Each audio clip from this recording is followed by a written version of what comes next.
Today's episode of The Mom Game is brought to you by our friends at Gateway Buick GMC at LBJ and Jupiter. I know that buying a car can be stressful, but not at Gateway, because their slogan is Gateway's got it. And just what does that mean? Well, it means Gateway's got a wide selection of new Buicks, GMCs, and GM certified used vehicles, all competitively priced. Gateway's got it. In these busy times, you want a car dealer who makes things easy and convenient. And guess what? Gateway's got it. When you log on to gatewaybuickgmc.com, look for the Shop, Click, Drive button. This allows you to shop from the comfort of your home, and who doesn't want that? In fact, it's easy as 1, 2, 3. 1, select your vehicle. 2, create your offer. 3, schedule your delivery. And on top of all this, Gateway Buick GMC offers complimentary car washes for life. So when you want a dealer who has it all, Gateway's got it. You can find them online at gatewaybuickgmc.com or shop in person at LBJ and Jupiter. GMC, we are professional grade. Experience the new Buick.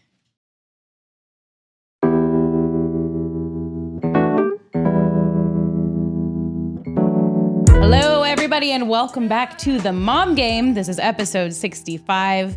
We have another very fun guest. As you can see, Marty Turco is joining us for this whole show. We could talk 30 minutes. We could talk an hour. We could talk 2 hours. This guy likes to talk. Emily and I both know Marty well. We've covered him throughout his career as a goaltender with the Dallas Stars and been friends with him ever since in all of his adventures. Marty, thanks for coming on. No, so I'm glad to be here, and I'm glad I got the right date this time. A little miscommunication last time. You know, pucks to the head. That's my excuse. There we go. You can use that for everything, I bet. That's pretty good. Yeah, that's a good excuse that none of us have. No. I don't like, at least not that we know of. I want to start off like coming in hot with your nickname that Rick Renner gave you that you absolutely loathe. Yeah. Marty. It's not that bad. It's just the way he says it. You said it. I had no problem with it. I remember he was relentless with it. He wouldn't. I mean, and God love Rick Renner. Like he's such a sweet guy. We all love him. Yeah. But I mean, he loves to throw out the nicknames and the superlatives. Like, I mean, I remember he would tell me like that I should be a supermodel, and I was like, oh, okay. He tells me that shit too. Exactly. I'm like, let me tell you, Rick, listen, I don't think I'm dog shit ugly, but there is no fucking way on this planet I could be a supermodel. Please. He's big. He's got a big personality, great voice. So when he says it, you're just like, okay, the first 10 times was all right. Yeah. And then, got into interviews, and I'm like, this is my work. Let's leave the party part out of it. Even though if it's true a little bit, like I like to have cocktails. Like maybe not on a game night. I'm not Party Marty. I'm Marty Turco, Dallas Stars goaltender. It's not Party Marty. It's Marty Party. Oh, sorry. It was Marty Party Turco. Yeah. I'm almost positive. Yeah, no, it was Marty right. Party. Marty Party Turco. And I just remember like Marty being like this whenever he would say it, like, You remember? I actually banned him. Yeah, I remember because I was producing the Stars Insider show. 30 days. Yeah. I'm not talking to you. He's like, what? And that was it. 30 days. And then Marty Party was dead. Marty Party was dead. Okay, before we get too deep into the show. Yes, we must address we are drinking. Not the elephant in the room, the beer's in the room. Yeah, the beer's in the room. Let's cheers first of all. Cheers. Yeah, Cheers. Thanks for having me on. This is the real mom game right here. It really is. So we'll talk a little, we'll talk about your career and everything you've done since, but just to address this new venture, because this is something that you're doing now. Can you tell us about it? Yeah, I'd love to. Thank you for even asking. Mm-hmm. My cousin and I, Mark Muzzin, we started a brewery about 5 years ago in Canada. It's in the Windsor, Detroit area of Ontario. So it's the most southern city in Canada, believe it or not. There's 9 states more north than Kingsville, Ontario, which is weird to say, especially living down here. But anyway, we started a beer company, and I just told them, listen, if we're going to do it, we're going to do it big and do it right. And what was more importantly, I live in Texas. My street cred's here, so we got to bring it down here. Yeah. And so it's been a wonderful, eye-opening, interesting learning curve, you name it, business. It's a very crowded space, like a lot of industry is, but it's been good. So people always ask me why. It's like, why do you do it? Like not just because I drank a lot of free Bud Light in my day, and a lot of it. Because it gives me opportunity to work with my cousin who, I'm really fond of. And we treat this like a family business. So we got a bunch of employees now. We got a great brewmaster, Broccoli, we call him. Broccoli. Broccoli, yeah. Derek Bill O'Craley. His name is Broccoli. And so we just want to bring the best of Canada down here. And part of what a lot of people think of Canada is beers. You know, no, I don't know everybody in Canada. I know most people in Canada. But anyway, just to come down here, the brewery, the beers actually feels like me. You know, like I was imported down here 21 years ago. There you go. And lived my life. And, you know, I literally was raised here. And now we get a chance to bring down Kingsville Canadian beer down here. And, you know, we're raising it, not just forever, but, you know, we're literally raising it today down here. And so it's been really, really interesting ventures. So for us to be in Goody Tom Thumb just over a few months has been a real eye-opening experience. But so we got a long ways to go, to say the least. But it's been because the beers are good and light. It's been fun tasting process for me. Yeah. So when did you start, and like how long did the process take? To get down here, or just in general? Well, I mean, like from this time where you're like, okay, here's the light bulb. We're going to start a brewery. Oh, yeah. Okay. A long time. Yeah. We're still an easy process. We're still not even making our beers ourselves. We're like using a co-packer to do it, but our facilities, a lot of money later, right on Lake Erie, beautiful spot. It's taken us a bunch of years to do that. So we're now making our own beer because we need more than we ever thought. Other people have to make some for us in Canada as well. So, you know, I'd say we've been in this fight in Ontario for 3 years, and we've been down here. We haven't even got the market here in Dallas, to be honest with you. Like, I'm not going to try and open new accounts because we can't make enough beer. Right. You know, we've been over 200 accounts here, like grocery stores, liquor stores, and then restaurants and bars as well.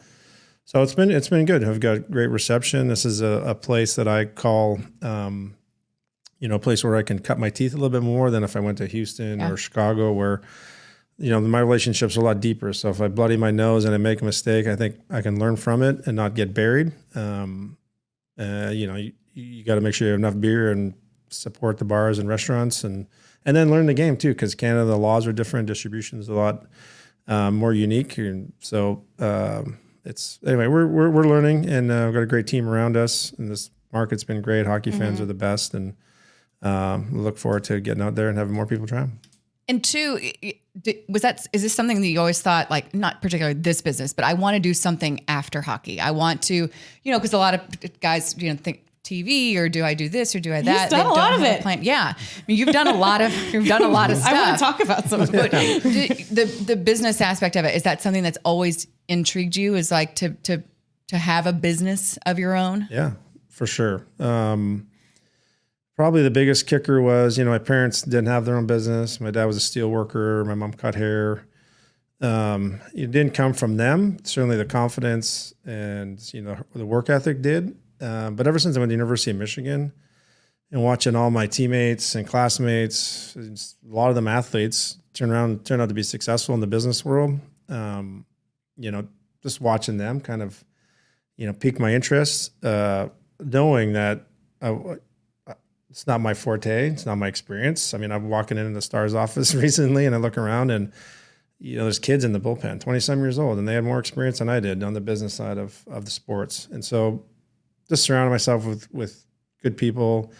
It's not much different than sports. You know, you got to learn, you got to grind, and you just got to trust people. And then, but you got to hold people accountable. So anyway, it's been, I always did. I always wanted to have a business, what it was. And, you know, this one's gotten a little bit bigger and more expensive than I probably wanted to do. But, you know, now that, you know, 2 years ago from where we are today, I wouldn't have never believed it. And we're really not anywhere when you're talking about cases per year, or relative to big companies or even medium-sized ones. But we got good products, and we got, you know, good branding and good storytelling and good people around us. So I'm excited to see where this takes us.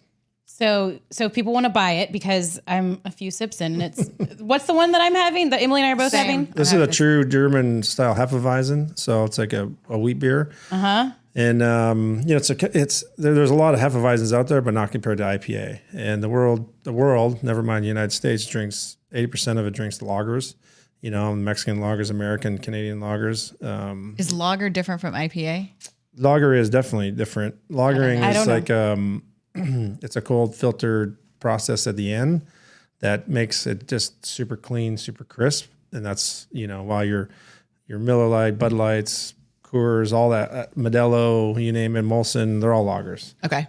So even a Pilsner, which people would argue Pilsner is actually lagered, the only reason it's called a Pilsner is because they use a specific grain called the Pils, Pils, and so they call it Pilsner. But at the end of the day, the lagering process is what they use, and that's just what makes beer. What most people think of a beer is, that's what the lagering process is. So the India Pale Ale is way more hop forward, and that's the strongest component to a beer.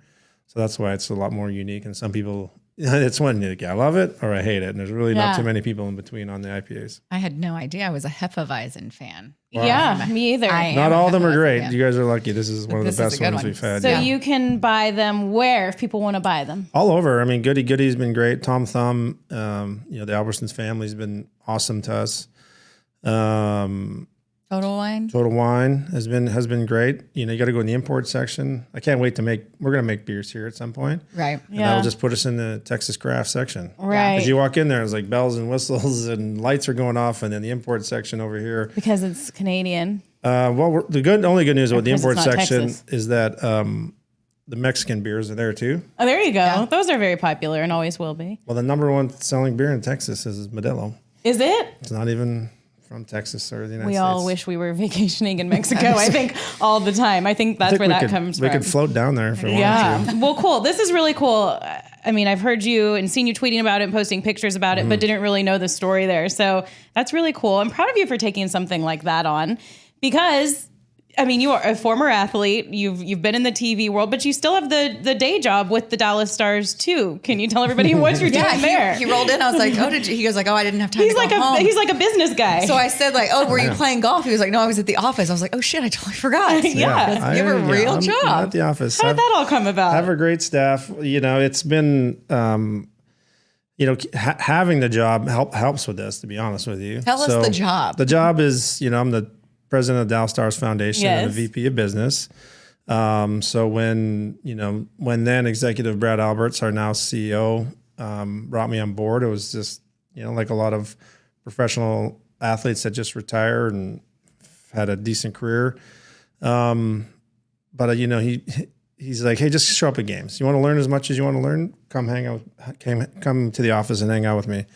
And I knew everybody, from Dan Stukel and, Matt Bowman, and Jimmy Lights was still around. So I got a really interesting, opportunity to look inside sports business from the other side of the ledger and not be in it. And Brad's been super kind, and the door was always open. And, I could have just went to games and, glad-handed and see everybody. But I'm like, I wanted to do some deals, and I did some sponsorship deals. Sat in his office. Every once in a while he'd kick me out. It was too important for me to be in there and listening. But then every year he'd ask me, "You want to come in full time? You want to come in full time?" And probably 3 years worth of me saying no, because he'd also subsequently say, "Well, you can't bugger off for 6 weeks every summer." Right. It's a legit deal. You got an office and you're going to have staff and it's budgets. It's a year-round deal. And when you're ready to stop being an athlete and you're ready to be in the business side, you'll know. And then this opportunity came up, and it's been probably 3 years of what I'm doing now. And so we do. We got a great staff. Raising money, changing policy of the difference that we get to make in the community is something that I've always been a part of. It kicks the sheets off for me in the morning, and we're in an amazing city. We're in an amazing part of the world. Economically, socially, and the fact that North Texans give more than anybody in the country is not surprising to me. I've seen it my whole career. And so anyway, that's the day job. We put on events, we raise money, we give a lot of it away, and we spend a lot of time with the youth here in town, whether it's the hospitals, people who do need help on a lot of different capacities. And it's been really, really rewarding. Never imagined this position post-career, but to stay in hockey, just to work with a guy like Brad and our team has been really satisfying. Yeah. You mentioned, doing the brewery in Canada, but you stayed here. The decision to stay here after you played, and you see it from so many guys. You see it. I mean, we had, Ian Kinsler in a few weeks ago. You see it from so many guys who they're not from here. They're not raised here. This isn't their home. But once they've played here for a certain amount of time, they feel like it is. What is it about this place? What led you and your family to that decision to stay here? A lot of things. One, I was in this organization. I was drafted in '94. I didn't play a game till 2000, just college and minors, and they didn't need me. They had a lot of good goalies, in front of me up to that point. So to play here, for 10 years till 2010, almost all my career, really played 30 some games in Chicago, and I had a cup of coffee with the Bruins at the end. It was an easy decision to come back here because all kids were born here. The opportunity, I didn't know the economy was going to be like this.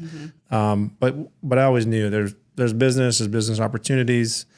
There's, if you can't be successful in Dallas, something, you're not working hard enough.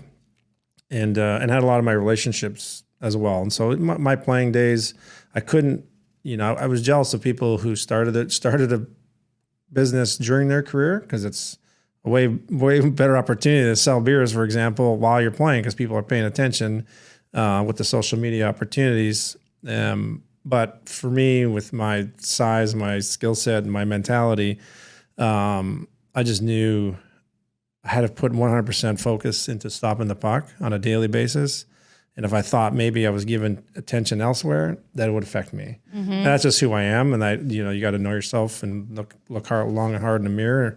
And as much as I wanted to start a business and had different opportunities during my career, I was like, no. And so to stay here, to be honest, was really easy. I looked forward to it. I always couldn't wait to retire, even though you want to wait as long as you can to retire and keep, making money and, win a Stanley Cup or get in the Hall of Fame, and just those opportunities that, that push you. And, but anyway, we love Dallas. It's the easiest place in the world to live. To think that I was 23 years old and never have been in the South, like, ever. Most South I was Cincinnati, Ohio up at that point. So first time I showed up here, I probably should have left. It was 104 degrees in July. And when you get off the plane, how hot the walkway is. And I was like, holy snikes, this is, I'm like, they actually have ice around here? This is going to be impressive. But it's been great. We really love Dallas, Texas. So 2010, was that your last year with the Stars? That's what? Crazy. I can't believe that much time has passed. This was the 10th year that I hadn't played here, and the 8th year, I believe, that I hadn't played professional hockey. Wow. And I'm still fucking schlepping around the Rangers clubhouse, Marty. Yeah, but you love it, I know. You're good at your job, and yeah, I know. when you're good at it, it certainly helps. Well, what's funny is what I always heard, and so when I came here from Lubbock, which, tiny little Lubbock, there's no professional sports team. So I came here and had never even covered hockey. Like, I didn't know shit about hockey. And I think I was pretty honest with everyone about that, because I was so new, I would be like completely sniffed out like within 2 minutes. But everyone always said, you go to the Cowboys locker room, because at that time I was working for Fox, and go to the Mavericks and Rangers and Stars, and they were like, hockey locker rooms are the best. They are so chill, they're so nice, and that was the case. Like, the Rangers clubhouse was nice after a point of time. You had to earn your shit in there. Like, I felt like in hockey, the dudes were chill, they were super laid back. It's just kind of a mentality. And it's like, it was like well known that, like, in media circles, that those are the chill guys, those are the cool guys. And probably in Dallas, you guys were used to a lot of people coming in that didn't have a ton of hockey knowledge. Right. Yeah. But the first couple of years when we were still at Reunion, for me, I didn't endure it from 94 to 98, but yeah, you just like, hey, have some patience with people, especially when I coming from Michigan and growing up in Canada, hockey centric places. Like, are these really the questions they're asking? And so you get used to it and you have fun. Yeah. And, and then your neighbors and sponsors and people, it was some part you just had to fight through. But the other half was, I can go to North Park Mall, I can hang out, I can go to restaurants, and no one would bug you. And people are actually like, yeah, you know what? We know who you are, and we're not going to bug you. Right. Yeah. Not like if you lived in Montreal or Toronto or something like that, you couldn't go anywhere. And I think that's a beatdown for the guys. When John Tavares signed there, and, we wanted to sign him here, they, wish we could have. It's like, man, just careful what you wish for in Toronto. And, they lost this year and after down 3-1. But I always say, if you play for Montreal or Toronto, it's like playing for the Cowboys, Yankees, and Lakers combined. In terms of popularity. I mean, I even go up to Canada and people know who I am. In Western Canada, I'm not from there. They love the game of hockey. It's great, but living down here in some form of, anonymity and kind of get to do what you can. But also, right, like Roger Staubach lives here, and Aikman and Emmett and, and Dirk and all these other, great athletes, other sports, they all live here too. Mm-hmm. And, you're saying it earlier, Emily, like people retire here that never lived here. Professional athletes retire here. I mean, business people as well. And so people just get used to it too, right? Yeah. And they're like, so-and-so, I see you around. But how cool is it for you to have been a part of that, probably before you got here, but like this whole, the Stars are still a relatively new franchise, but to have built this, like you said, this loyal fan base that, that loves and supports you, loves and supports the organization, the players that play for them, to know that you are a part of building that has to be a pretty cool feeling. Oh, it is a great feeling. And I get to live it every day. Get to see the business side of it. What Star Centers, like how many we have. We have 16 sheets of ice that we manage around the Metroplex. Yeah. That blows people's minds. Grown a lot. We just had the World Championships here. The under 18 World Championships were here in Plano and Frisco. And, we had the draft, we had the Winter Classic. There's no Southern market getting the Winter Classic. That Winter Classic looked it was epic. Amazing. So what our organization has done and is doing and is just getting better from the youth sports, the boys and girls that are playing, the amount of adults that are playing around here, figure skaters use our facilities, obviously, but really what we've grown to be as an organization, we're very fortunate that we're in this economic cycle of North Texas. Yeah, it's probably good that we're the only NHL franchise for probably 800 miles would be my guess. Maybe 650 miles. Either St. Louis, Nationals. Yeah, there's the next team around, but. This market is great, and they've been good, and hockey's thriving. Our youth sports, we've probably had over 100 kids from the area play Division I hockey. We just had 2 girls from Highland Park, get scholarships to Penn State, that play through our elite program. So it's really fun to see the city be, we're in Texas. It's a football town. It's Cowboys are here. We're big enough. All sports live. All sports do great. But hockey's... it can be argued. It is a hockey town. And, what we're doing on the youth side, we had, 10, 15 youth hockey tournaments this year. A lot of because COVID, they had to relocate and we were open, as we all know. Mm-hmm. But we're not stopping. We can get another Winter Classic in the next 5-10 years easy because it was amazing. And because we are, we like to say we're Hockey Town South. And at one point, we're going to be Hockey Town, period, for USA. Yeah. So one of the coolest moments of my career involves you. And I don't know if you remember this. I probably will. Okay, and I should have looked this up so I would have been really, really prepared. San Jose, game 6. Yeah. And it was a dual broadcast, and I got to interview somebody after the game, and I got you after the game, and the crowd was chanting your name, and it was one of the. I remember this. I was like, Marty, and I was like, this is the coolest thing ever. Yep. It was like this most surreal. I was like, holy shit! Like everyone on that place, everyone in that arena was looking at you, was cheering for you, was. I just, to be standing next to you and asking you the question was, first of all, overwhelming as fuck, but also too was so cool. And I thought, how must it feel to be him? Be the guy, be the man after a big win like that. 2008. I hope you remember, not the interview, but I'm certain you remember the game. Well, it was 4 overtimes. Yeah. It was unbelievable. It was, 1 something in the morning. Yep. And, Dallas crowds are notorious for leaving early. Showing up late, leaving early, which is great. We got a lot of things to do around here. You got to keep their attention. I'm not immune to it. Yeah. And in overtime, everybody stands.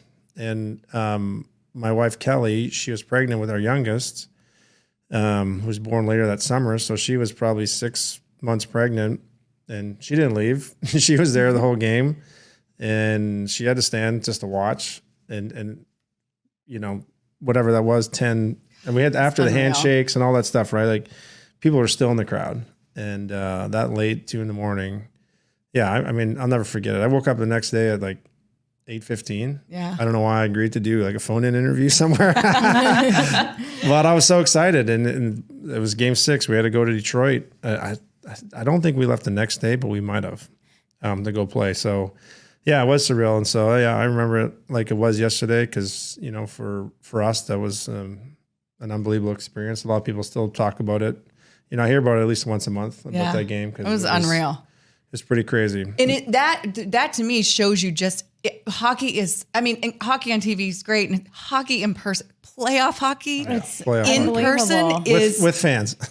Yeah, that's what I was gonna say. Like the team hadn't gotten back to that point till last year, and then they're in the bubble, no fans in Canada, and it was just like the saddest thing that they went all the way to the Stanley Cup final and nobody could celebrate it.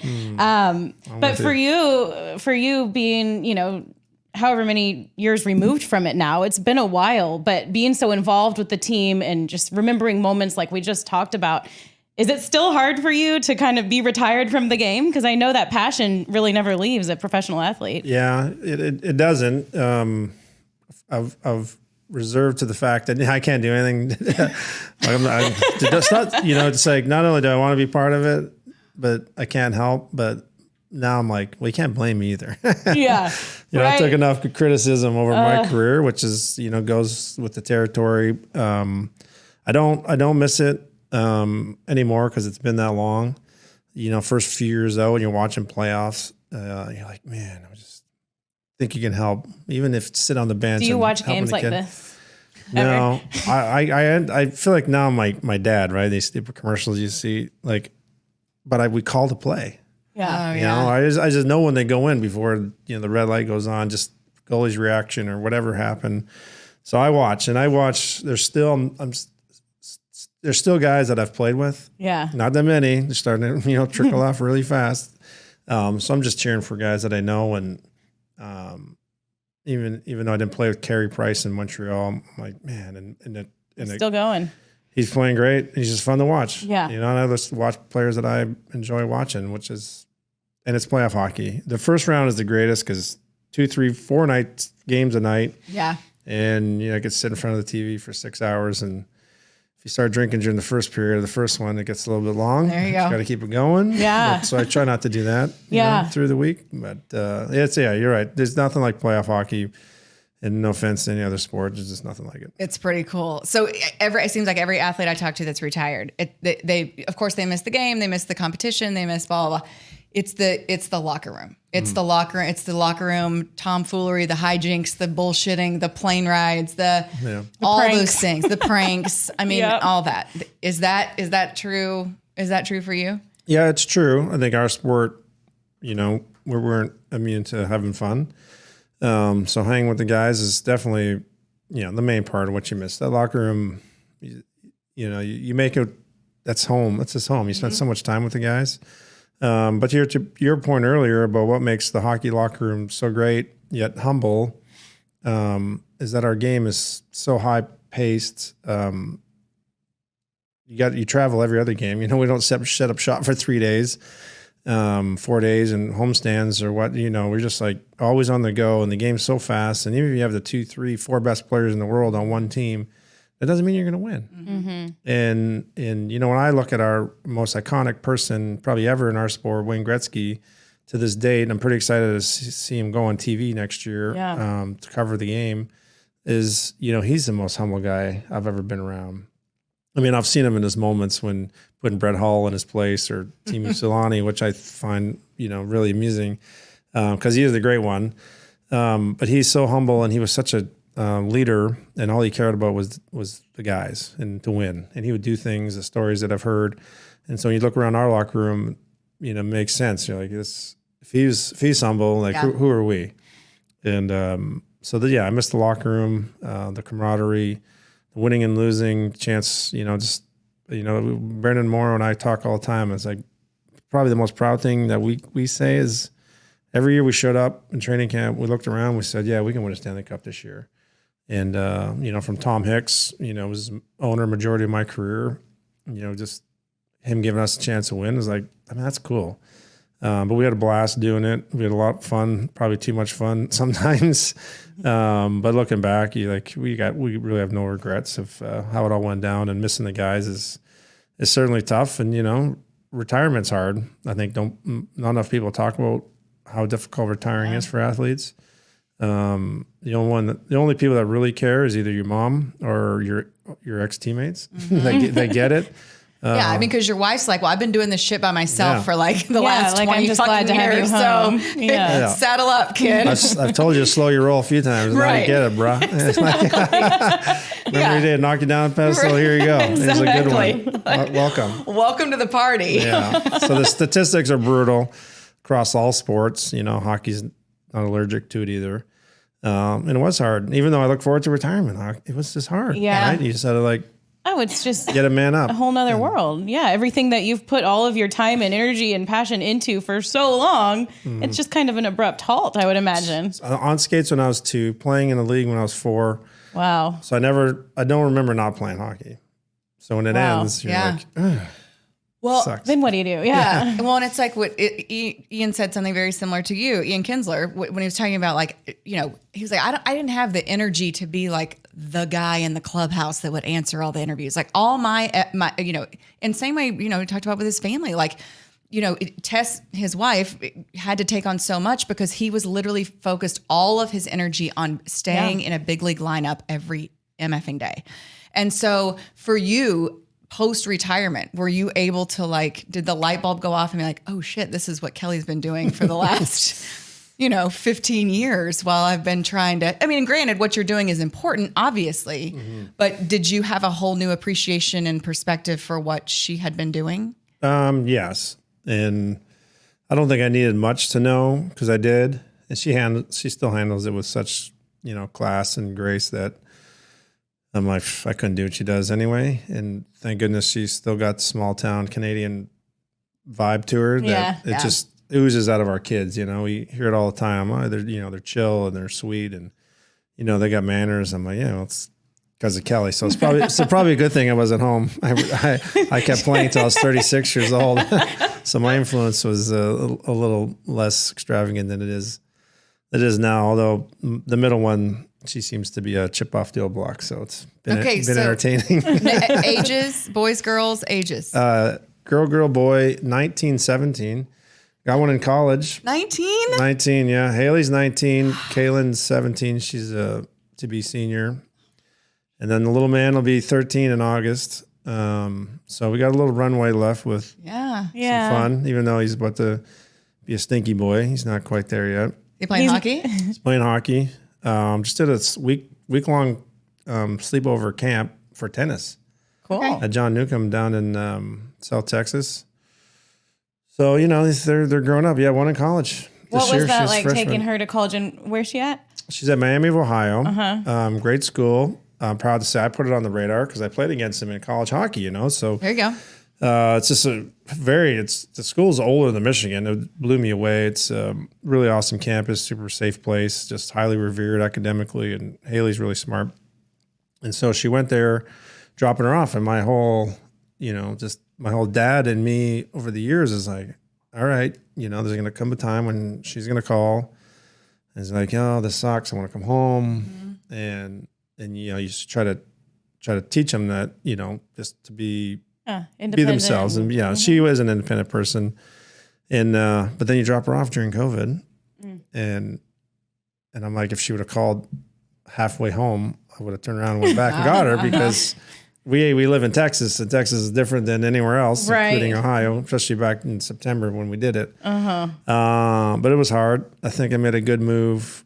We got her in the dorm, I was feeling out the process and could tell mom didn't want to leave and Haley didn't want us to leave. And I was like, hey, Haley, grab that. We're taking something back with us to Dallas. And so I said, hey, why don't you grab that and bring it down to the truck and we'll say goodbye. So we said the goodbyes outside, not in the dorm room. There you go. I thought it was a good move looking back because it was pretty emotional. And God, I can't even imagine. it was the first time ever I'd filled up and we drove for 6 hours. My truck, I don't know, we was empty. So the gas had some mileage on it. We went 6 hours and Kelly didn't have to pee one time for 6 hours. So I was so impressed. I'm like, she's dehydrated from crying. Or she didn't want to think about it. But she didn't look back though, Haley. No, Haley didn't call us. She loved it. Joined a sorority. And she had a great year. She took only one class online or in person. So they're all in line, but they don't know what they don't know. So she knew it was supposed to be great and it's college and we were all built up, but you don't know what you don't know. She just is like, this is fun. What sorority did she pledge? Just Kappa Kappa Gamma. Oh, right? What were you? We were both Kayas. Yeah, we were both Kayas. I want to talk about some more post-career stuff, but first, I just want to go back to when you were playing and ask them what it was like, because you were just such a Dallas Star through and through. What was it like to finish your career with the Bruins and then the Blackhawks? Was that the order, or was it? Yeah. Yeah. Finished with the Bruins. Played for the Blackhawks right after Dallas. Okay, that's what it was. I remember covering you just being like, no, he can't leave. And that's it's so normal in professional sports to see that happen. But what was that like? It was weird coming back here, playing for 10 years. Yeah. Being around for 12. It was so odd. But I was with the Blackhawks, and so the buildings were full, and they just won a cup. It was great. The year after that, I started working for NHL Network. So usually that's not a good sign when you're doing TV and still trying to play. People are like, and they just had a mic on you. Like, I remember that a little bit. Yeah, I don't. It's all blurry to me. But my last year trying to play, we were living in Canada at the lake house. Kids were all enrolled in school. We didn't own any property. We'd sold Dallas. We didn't have Chicago. And didn't own anything in Chicago. And so we were living up there, and the kids went to school. And then I was doing TV in Toronto. So I was easy commute. It was an hour plane ride. And then I went to Salzburg, Austria, played for the Red Bulls. And in a really unique one, it was a 3-day tournament. All the European champions from the previous year played in this one tournament that was hosted by the Red Bulls. And they got different rules, so they can add players whenever they want for these special tournaments. And so they called and said, hey, you want to play? I'm like, hell yeah, I do, Yeah. In Austrian hockey, the level, it's like Czech Republic, Finland, Sweden up here, Germany's good. Anyway, Austrian was significantly not as good as the other teams. Mm-hmm. But I went and played, and we ended up winning this stupid thing. And played 3 games in a row, played all, knocked them off, boom, went and won. There you go. So they loved me. Still got it. There you go. You're big in Austria. Yeah. And then I went back. They kept calling me. It's like, hey, come back and play, finish the year with us. And I was like, man, no, I'm done. I'm retired. Go to the champion, right? Yeah. Right. And actually right after that, we went to the Spengler Cup, which is the oldest hockey tournament in Europe. Team Canada, Davos, Switzerland, and then they invite other teams right at the top of the Swiss Alps. It was beautiful. And then so I was done playing, and then they kept calling me. I was like, they made me a deal I couldn't refuse. They made me a Red Bull athlete on top of it. Cool. And so I went back, finished, and then I signed with the Bruins when our playoffs were over to go play there and finish it. And the oddest thing ever happened. I still don't know anybody or a name of somebody who's this happened to. I signed after the trade deadline, which nobody ever does because you got a minor league team. Mm-hmm. You don't need players. Anton Khudobin was in the minors for the Bruins. Dobie got hurt. Tuukka Rask, their main goalie now, he was there. He was hurt. And then they only had one other player other than Tim Thomas signed. Wow. And he was 20. So Peter Chiarelli, the GM then, is like, I need somebody to play games and win. And we want to win this division. I need 4-6 games from somebody. And so I went there, and the rule was I could sign, but I couldn't play in the playoffs because I'd signed after the trade deadline. Okay. And so anyway, I went to Boston, stayed there for 7-8 weeks, won a couple of games, lost a few, had a great time. And then we won the division. And the day after, right, you go to the rink, and they're all prepping for playoff meetings. And then I'm like, packing my shit. Like, we'll see you later. I mean. Yeah, I remember Don Sweeney. Don Sweeney's the GM now. Don played here in, I'll say 02, 03. And maybe 01, 02. Anyway, Don was assistant GM, and he comes and he's like, hey, you want to stick around and practice with us for the playoffs? I was like, no. Practice sounds like a lot of work. What am I going to do? I'd done this before when I was 22. Right. I ain't doing this anymore. So other than you brought up something like the criticism that you took, and outside of being a quarterback, that's all right. Outside of being a quarterback, Is there any more scrutinized? Because starting pitchers in baseball, it's like, okay, well, you start every 5 days. Right. Quarterback, you've got the ball in your hands pretty much every possession. So other than quarterback, is there a more highly scrutinized position Good question. other than hockey goalie? I mean, I don't even know what the next one, I don't know what the third one would be. No. Yeah, because you can't, I mean, there's no position in basketball. Like I said, baseball, it would be starting pitcher, but you're pitching once every 5 days. Yeah. Basketball. Maybe closer, but that wouldn't even come close because how many closing chances does a closer get in baseball? And you can't blame them for the whole game. You could, I mean, not blame, but if somebody didn't know hockey, say, and they don't know like what a good game looks like, what good defense looks like, right? What, they can always pinpoint the goaltender and say, well, look, the score was 3-2, so it's on him. They don't know what they're talking about if that's the case, but I feel like there's not a comparable. And how did you process in another that? sport? Like that's a hard, I mean, listen, regardless of like how thick our skin is, it still sucks to hear people say bad shit about you. Like, what are you gonna be perfect every night? It's not like, I'm less sensitive than the next person. It's how you internalize it and what you use it for. Yeah. And I mean, there's still things, right? We're human. Everybody's human, and things I don't like. Someone says something about you. Oh yeah. I'm just probably my personality. I look at my little guy, he's a 12-year-old boy, and it's like, what's happening in the next 5 minutes? And, grew up a little bit from that. But when you're playing hockey your whole life, especially as a goalie, and knowing that there's so many people relying on you for that next save, that no matter how that one went in, whether it was bad, good, indifferent, oh my God, people might think one thing, you can run down a rabbit hole real fast. So the ability to let it go and to move on, I had to work at it. I've had moments in my young career in college that we had really good teams, but I let in 3 or 4, and we win 8-4, and then nobody really cared because we won. Right. But my coach would come up to me all the time and be like, I was paying attention. And I'm like, I know you're paying attention. Yeah. So he let me have it. And so just staying in games when we weren't busy, because we had good teams here in Dallas for the majority of my career. And some nights I wasn't that busy, but eyeballs were on. And you got to perform, and you got to give your team a chance to win. And then when that one moment happens, if not 30 moments, like, you got to be ready. So the skin grew thicker over the years. When you get older, and the skills started dwindling, and the end is almost in sight. It gets really tough because now you got a family and kids are in school, and they're like, you don't want them to get yelled at or whatever. You don't know. You take it more personal. And when you're younger, it's just so easy because this is you, and I can handle me. Yeah. It's just I can't handle a house full of other people that I can handle the locker room. I got your back. We're going to win the game. I'm going to make the save. You can screw up. I got you. And then when I screw up, it's like, well, hey, we'll get this together next time.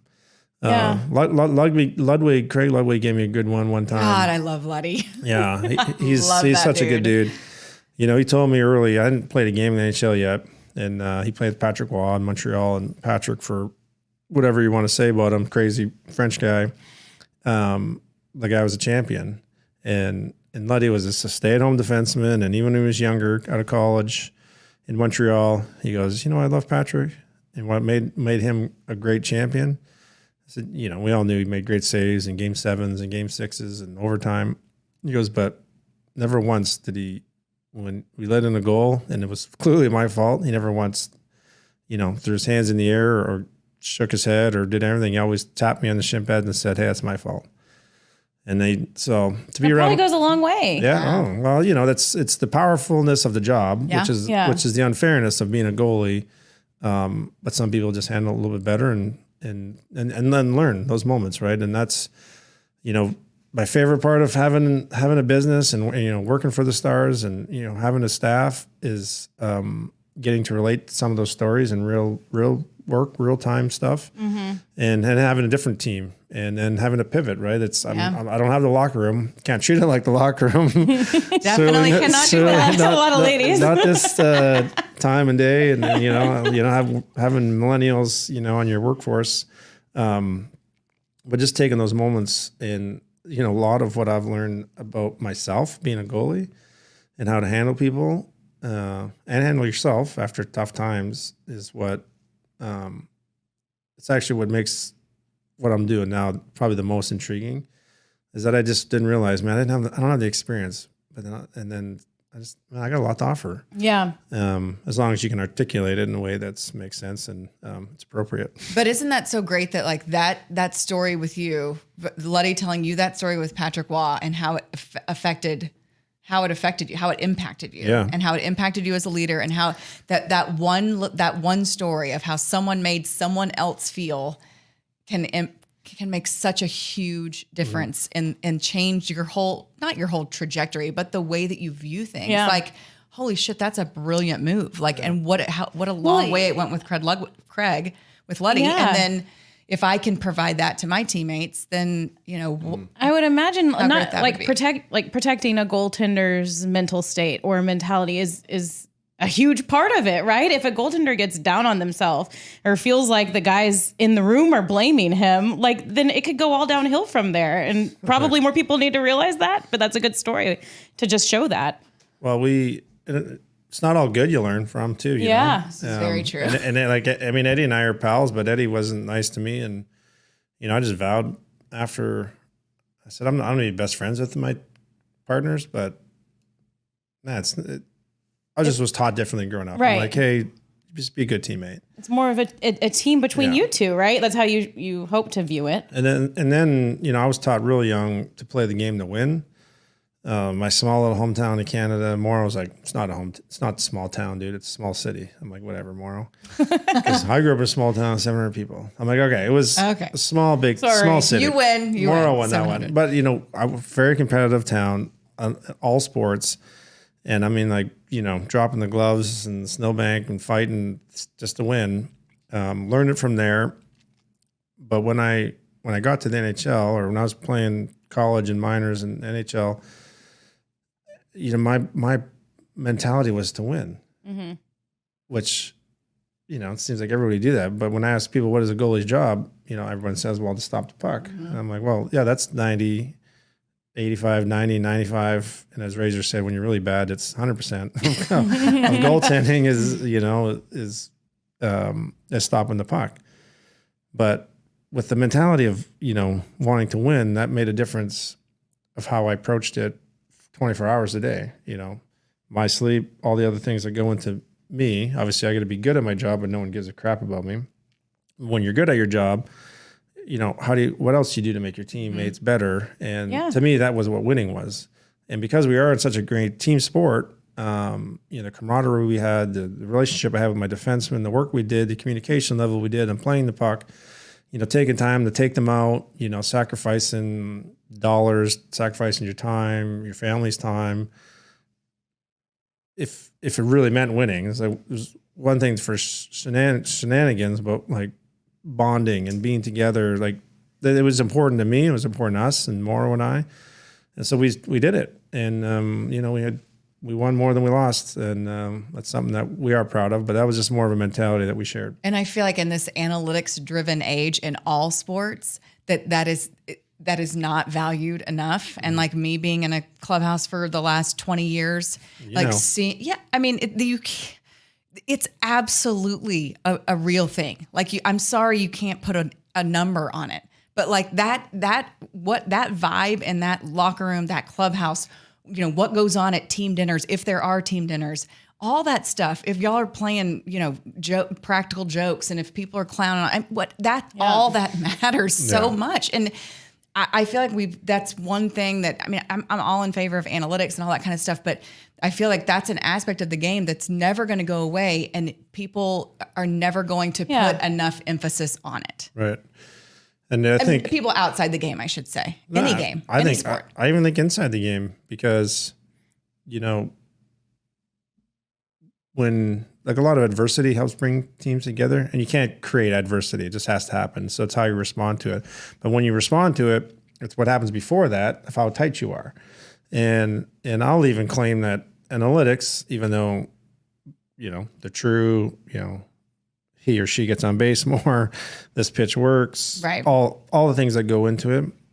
Who's on the ice together in hockey, what goalie starting against one lineup, and there's so much that goes into it. Is that then the clubhouse and the locker room, the players start feeling that too. And it's like, well, it doesn't matter what I do, analytics say this, and so then the winning attitude I was just talking about, just of how you live in your life, then it changes it. It's going to erode on you because now you're like, oh, I'm walking the line over here with analytics. It doesn't even matter if if we're tight. Yeah. Seems like there needs to be a healthy combination, right? A combination of the two. You can't have too much of, you could probably always have too much camaraderie. There's no too much camaraderie, but there can be too much analytics. You can have too much fun. You gotta take the brain. You gotta take the brain out of it. Yeah. Sometimes, and so anyway, I just think it's a little much. Yeah. Maybe. But it's true. I mean, I would, if I was GM, I'd rely on the analytics too. Help me do my job. You can't go fully in on it. You want the information, but you have to realize that there is stuff beyond those numbers that factor into how a team operates. It's a team sport. I mean, this isn't our sport only. Like we have a hard cap, so there's only so much dollars that you can spend on a team, and then it becomes about the little things, and there's a million little things, but camaraderie is one of them. Mm-hmm. Especially with... I love that about hockey. Especially the fact that the age has dropped significantly in the last 10 years. That, when you have more impressionable athletes, the tighter they are, the more on the same page, the more they know about each other. I mean, we used to get together and be like, I would know my teammates' parents, sisters, what's going on in their life. Someone's kicking rocks down, hotel. It's like, sit down and talk to them. Yeah. Like, what's going on in all of our lives matters. And, I'd openly talk about mine. I didn't have any tragedy in my day, but I want to know who's coming to town, who's living at the house, because why yelling at somebody if something's going on in their life? Right. It's like, not to do their job. Yeah. It's hard. Life's tough. I think that was even more present with the guys in the bubble and people just kind of dealing with the struggles of being isolated and not being around your family, and you guys, or they all became each other's family at that point. I know that was so hard on all the athletes. Couldn't imagine this past year and the coaches. I mean, they all hated it. You guys, the all coaches. Of us. Yeah, it was bad. But God, they said they hated it. Yeah, I can't imagine. I'm so glad it seems to almost be. won a Stanley Cup, and they still came back like it was amazing. It was so much fun, but. But like, I'm just glad to walk around, and like and be outside and all of that. That was a weird time that I hope, won't ever have to happen again. But it's just interesting in talking to you about all of this. Like you've been there, you've done it. You're one of the best goaltenders in Stars history. Is it hard for you or how do you separate yourself from like wanting to go down there and talk to these guys, like wanting to talk to Ben Bishop, Jake Ottinger about, or do you? How does that work? Because you are involved with the team still, and guys like that could probably learn a lot from you. I don't, it's not my job. I wouldn't be opposed to it, but we have people in that position to talk to them. Reese has been great for the goalies. We've had a lot of great coaches around too. And you talk about the bubble, I was just thinking of it when you're saying that. We're pretty fortunate to have Bones as a coach, like just so relatable. Smile on his face all the time. It'd be, if you had a hard-nosed coach while you're living in the bubble, probably would have been made it even more miserable. Yeah, darn near impossible. And he's somebody that is always talking to the guys about their families and how are you doing and how's your wife, whatever. And it matters. Yeah, it really does. It really does resonate. So. I'm starting to get a little crustier, as I get farther removed, and it's easy. And I sit back in the suite and I'm like, oh, come on, man, you can't have that. And then you go sit near the glass I put the skates on every now and then and I'm like, oh yeah, that's right. Yeah. This game is fast and it's really hard and it's tough to see that little black puck flying around there. I don't even know how I did it now looking back. Right. I get in there one time and I'm like, the arm ain't moving anymore. It's like, I could see it, but this like... the body's not doing what the mind tells it to. The neurons aren't firing. There's a disconnect. Yeah, but you didn't feel like trying to get into coaching or anything like that. Well, I made a conscious decision to not because it comes back to Dallas, Texas. I just really... Yeah, you wanted to be here. I wanted to be here. I wanted a life here. And, Kelly and I know each other. We've been together since high school. And so both of our families are up north. Nobody migrated in the United States. Like we've set roots down here, and we think it's a great place to set roots down. We've made a lot of sacrifices in our life to play professional hockey. Not saying there's an exorbitant amount of alternates out there. Very lucky to do so, but in order to live here and have the kids want to come back here or be grandparents and that. And then expand it, family wise, that to be coaching, it's hard. Same schedule as a player. It's like you wouldn't get If that not break. worse. But as I tell guys that retire now, I get a really good opportunity to talk to a lot of guys, and it's like, well, just no, right? You're getting hired to get fired. That's the job. Yeah, it's a tough game. Which is good, but when you go and all of a sudden you're 8 years in. And then Vancouver calls and offers you a job, or if you're lucky in Tampa, like you're going. It's the next city. Yeah. And I was like, I was really lucky. I never got traded. I lived here for 10 years. Again, I didn't play one game till I was 25 years old.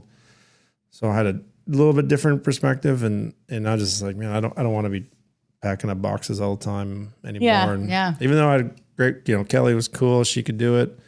I just liked the family and wanted to put down roots, and so that was one thing that I just never had interest in because of those reasons. Yeah. And now you're making good beer and running the Stars Foundation. I'm paying for the good beer. Marty, Somebody else Marty, is making it for me. this was awesome. Yeah. Well, thank you guys for having me. Yeah. Cheers I to know. you. I'm gonna Cheers. Another cold more one of after this. Yeah, Cheers, Julie. exactly. Yeah. Yeah, so much fun. Thanks so much for being with us. We so appreciate it. Well, I feel like the mom game now. You are. You are. You're official mom gamer. So we have to do the official mom game out sign. So you have to throw up the peace sign and say mom game out. Yep. 1, 2, 3. Mom Mom game out. game out. Game out.